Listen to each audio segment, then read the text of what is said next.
अस्सलामुअलैकुम वरहमतुल्लाहि वबरकातुहू। आदाब। सीमांचल के तमाम दोस्तों, बुज़ुर्गों और तमाम लोगों को मेरी तरफ़ से आज ईद उल अज़हा की दूसरे दिन ईद उल अज़हा की मुबारकबाद। हम आज आप लोगों के सामने हाजिर हैं नदी कटाव के मामले को लेकर के सरकार और विपक्ष की ज़िम्मेदारी क्या है। कि सरकार की ज़िम्मेदारी है कि सरकार को हम और आप तमाम लोग टैक्स अदा करते हैं और उस टैक्स के पैसे से सरकार की ज़िम्मेदारी है कि हमारी इज़्ज़त, आबरू, मकान, दुकान और जितनी भी चीज़ें हैं तमाम चीज़ों की को बचाने की ज़िम्मेदारी सरकार की होती है। लेकिन अफसोस इस बात से है कि कुछ लोग सवाल सरकार से करनी चाहिए लेकिन लोग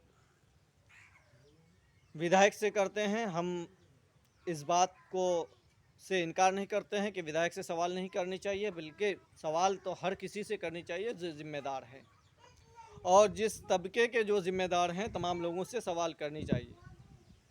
आप विधायक से सवाल करेंगे, विधायक भी आपको अपना जवाब देंगे कि आपने जिनको चुन करके भेजा है आपके लिए वो क्या काम कर रहे हैं।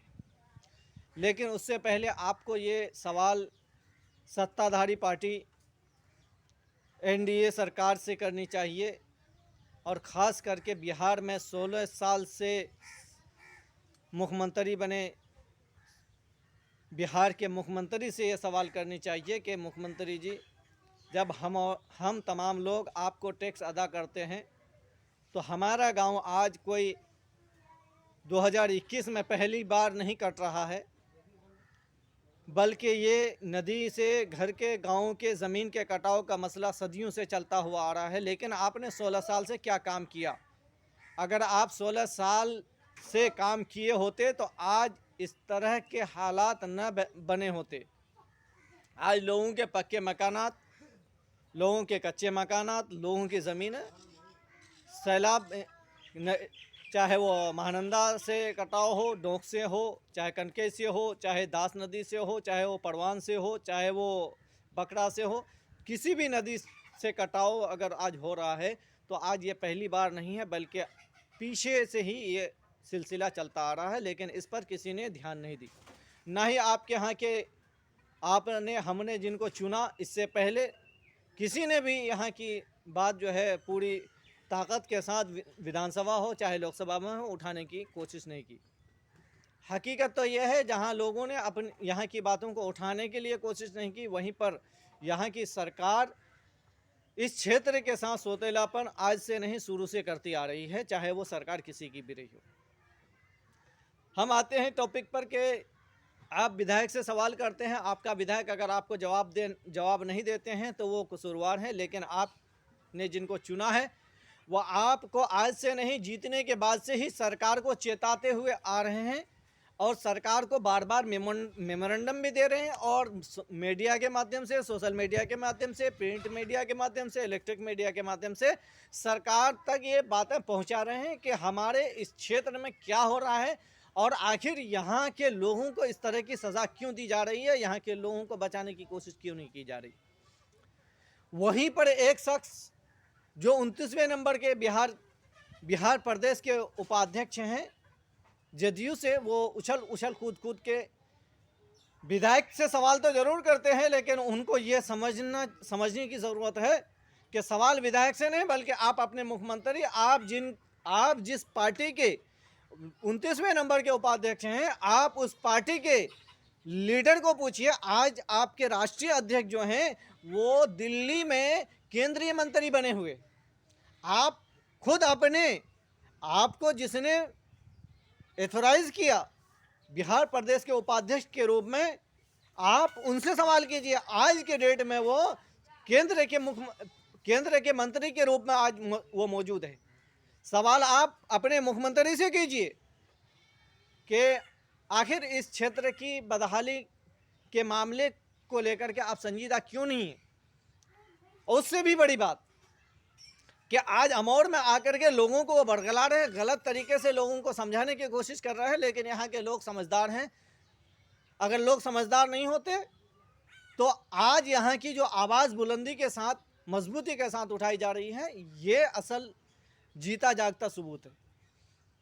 क्या हम ये पूछना चाहते हैं उनसे, इनको ये जवाब देना पड़ेगा और जवाब देनी चाहिए उनको कि कोचा दामन में वो 6 साल विधायक रहे हैं।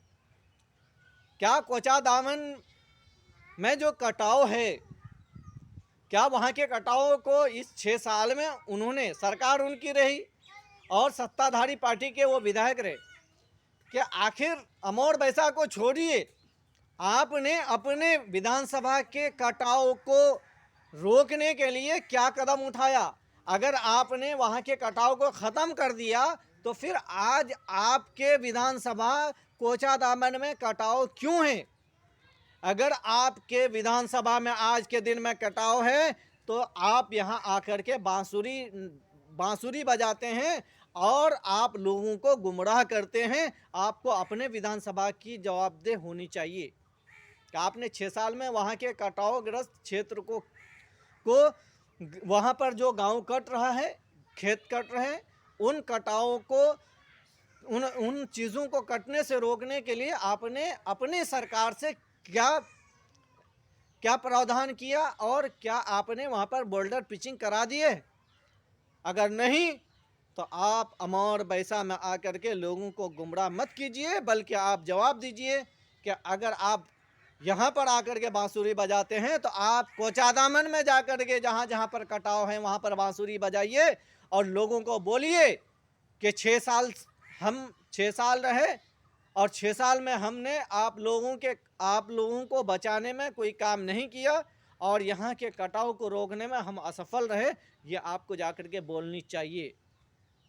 मैं तमाम लोगों से अपील करता हूँ कि जो लोग सरकार के हैं उनसे सवाल कीजिए कि आपकी सरकार क्या कर रही है। टैक्स का पैसा आप और हम तमाम लोग अदा सरकार को कर रहे हैं। सरकार के साथ लड़ाई हमारी और आपकी सबकी मिली-जुली लड़ाई है। हम सब मिल करके लड़ाई लड़ेंगे और हम सब मिल करके सरकार के खिलाफ एक बुलंद आवाज़ बुलंद करेंगे। अगर सरकार हमारे इस क्षेत्र को कटाव से नहीं बचा रही है तो हम लोग NH 31 पर जाकर के बैठेंगे और इंशाल्लाह बैठेंगे, क्योंकि इसका जो प्लानिंग होता है सैलाब ख़त्म होने के बाद इसके लिए स्कीम बनाने के लिए एक प्रस्ताव भेजा जाता है। इंजीनियर, एग्जीक्यूटिव और जो जल संसाधन विभाग के जो डिवीज़न के अध्यक्ष हैं उनके द्वारा भेजा जाता है। उसके बाद सरकार उस पर एक्शन लेती है। पहले तो लिया नहीं गया, लेकिन हम लोग जब से आए हैं, आपका विधायक जब से जीत करके आपने जो 5 विधायक जिताए हैं, ये पांचों विधायक जिस दिन से जीते हैं उस दिन से लेकर के अब तक आपकी समस्याओं को, चाहे मुख्यमंत्री हो, चाहे उप मुख्यमंत्री हो, चाहे विभाग हो, चाहे एक अदना सा CO हो, तमाम जगहों पर आपकी आवाज़ उठाने का काम किया है। और ये लड़ाई ख़त्म नहीं है, बल्कि अभी लड़ाई शुरू हुई है।